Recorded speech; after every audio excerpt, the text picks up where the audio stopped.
Waziri wa Habari, Sanaa, Utamaduni na Michezo, Mheshimiwa Dr. Riziki Pembe Juma amesema wizara imefanikiwa kufanya ukaguzi wa vituo 30 vya utangazaji kwa lengo la kuhakikisha maudhui yanayorushwa yanazingatia sheria, maadili na maslahi kwa jamii.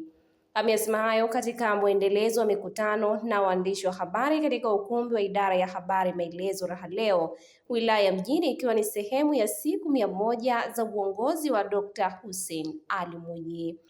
Amesema kuwa ndani ya siku 100 za uongozi wa Dr. Mwinyi, wizara imefanikiwa kufanya ukaguzi wa vituo hivyo vya utangazaji, ikiwa ni hatua inayosaidia kulinda amani na utulivu na kuzuia upotoshaji wa taarifa kwa jamii. Kama hapa ukaguzi wa vituo 30 vya utangazaji pamoja na ufuatiliaji wa maudhui ya redio 18, TV 8 na maudhui 20 mtandaoni kwa kutumia broadcasting monitoring system. Ukaguzi huu unaisaidia serikali kuhakikisha maudhui yanayorushwa yanazingatia sheria, maadili na maslahi ya jamii. Hatua hii huchangia kulinda amani na utulivu wa nchi yetu, kuzuia upotoshaji wa taarifa, kuimarisha uwajibikaji wa vyombo vya habari pamoja na kuhakikisha wananchi wanapata taarifa sahihi na zenye manufaa kwa maendeleo ya jamii yetu.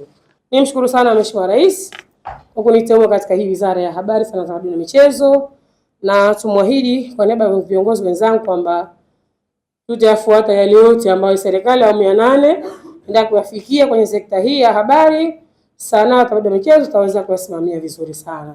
Mtazamaji, hii ni Zantime, usisahau kusubscribe, kulike, kushare na kucomment. Mimi ni Fatma Ahmed.